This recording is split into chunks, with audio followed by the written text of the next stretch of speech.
Hello friends, welcome to बाइज ब्रिनर। आज हम कंटिन्यू करेंगे कार्य पुस्तिका वाटिका पार्ट नंबर 16 विजय पथ। तो वीडियो अच्छा लगता है या मेरे पढ़ाने का तरीका आपको पसंद आता है तो इस वीडियो को लाइक ज़रूर कर दें और अपने और फ्रेंड्स को शेयर ज़रूर करें ताकि वो भी इस वीडियो से अपनी मदद कर सकें।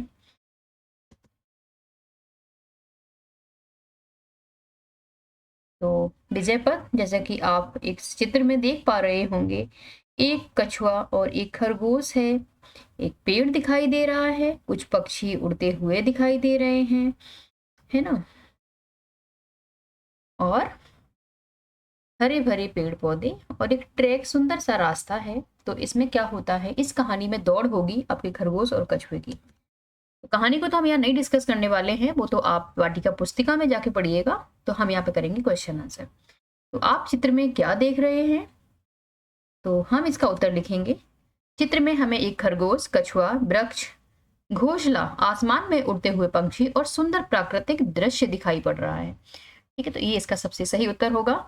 चित्र को देखकर कहानी के लिए उपयुक्त शीर्षक लिखिए। तो हम इसके लिए शीर्षक लिखेंगे कछुआ और खरगोश की दौड़।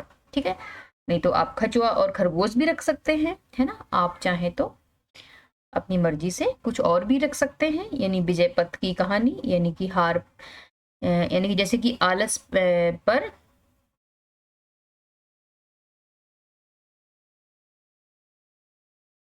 आलस की हार, मतलब इस तरीके का भी रख सकते हैं, क्योंकि खरगोश क्या सोचता है, किसी को कम नहीं आंकना चाहिए हमें। कहानी में आप कछुआ या खरगोश किसकी भूमिका निभाना पसंद करेंगे और क्यों, तो आपको अपने विचार यहाँ पर लिखने हैं। अगर आप मेरा आंसर लिखना चाहते हैं तो मैं यहाँ पे अपना आंसर लेकर आई हूँ, कछुआ, क्योंकि उसने धैर्य और परिश्रम से प्रतियोगिता जीत ली। आप भी अपनी जिंदगी में अगर कुछ हासिल करना चाहते हैं तो आपको धैर्य और परिश्रम, दो सबसे इंपॉर्टेंट कार्य हैं जो आपको करने होंगे। ठीक है, क्वेश्चन नंबर 4 पर मूव करेंगे। नीचे दिए गए वाक्यों को शुद्ध कीजिए। गहरी थी कछुआ में खरगोश और मित्रता, सही करके लिखेंगे खरगोश और कछुआ में गहरी मित्रता थी। तो ये एक शुद्ध वाक्य है। ठीक है, दूसरा करेंगे, दोनों साथ साथ रहते और खेलते थे। तीसरा बनाएंगे, गिलहरी ने सीटी बजाकर दौड़ प्रारंभ की। तीसरा बनाएंगे, खरगोश पेड़ की छाया में बैठ गया। आखिरी बनाएंगे, कछुए को तमाम जानवर मालाएं पहना रहे हैं। यानी जब कोई जीत हासिल कर लेता है या जब कोई बड़ी उपलब्धि हासिल कर लेता है तो उसको हम मालाएं पहनाकर उसका स्वागत करते हैं। ठीक है, उसको बधाइयां देते हैं। क्वेश्चन नंबर 5 है, निम्नलिखित भिन्नार्थक शब्दों से वाक्य निर्माण कीजिए। तेज यानी होशियार होता है। वाक्य बनाएंगे, पलक पढ़ाई में बहुत तेज है। तेज यानी धार धार पे बनाएंगे, राहुल ने श्याम के ऊपर बहुत तेज चाकू से वार किया। कुल पे बनाएंगे, मेरे परिवार में कुल 5 सदस्य हैं। कुल खानदान पे बनाएंगे, महाराणा प्रताप सिसोदिया कुल में पैदा हुए थे। कनक, धनतेरस पर श्याम ने बहुत सारा कनक यानी कि सोना खरीदा। कनक यानी धतूरा, भोला चौदस पर भगवान शिव को कनक चढ़ाते हैं। तो यहाँ पर दो सेम शब्द हैं लेकिन दोनों का मतलब अर्थ अलग अलग है। दोनों का मतलब यानी अर्थ अलग अलग है।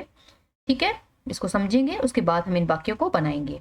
आप चाहें तो अपने हिसाब से वाक्य को चेंज कर सकते हैं। आपको अगर कोई और वाक्य समझ में आ रहा है तो आप वैसा बना सकते हैं।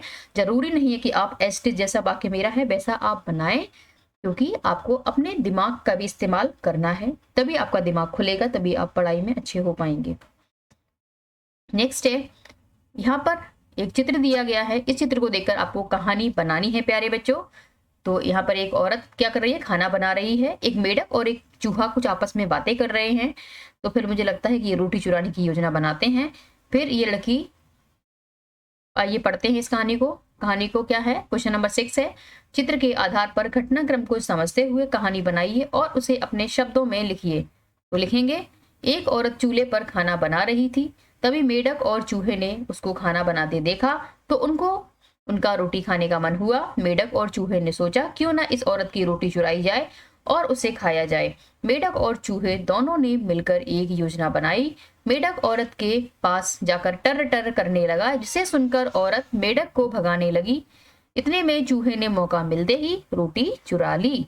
चूहा और मेढक ने बड़े ही मजे से रोटी खाई। इस प्रकार इस कहानी से हमें यह शिक्षा मिलती है कि अगर हम कोई भी कार्य मिलकर और योजना अनुसार करें तो हम कुछ भी संभव कर सकते हैं। ठीक है, तो ये इस कहानी से निकलता है कि हमने इस कहानी से क्या सीखा कि अगर हम कोई कार्य साथ मिलकर और योजना अनुसार करते हैं तो हम उसे संभव बना सकते हैं। जैसे कि अगर आप क्लास में पढ़ने में बहुत अच्छे हैं, अगर आप ग्रुप में मिलकर पढ़ेंगे तो हो सकता है कि आपकी क्लास के सारे बच्चे पढ़ने में बहुत होशियार हो जाएं, क्योंकि कुछ कम पढ़ने में अच्छे बच्चे और कुछ ज़्यादा पढ़ने में अच्छे बच्चे मिलकर जब एक साथ पढ़ते हैं तो वो एक जैसे बनने का प्रयास करते हैं।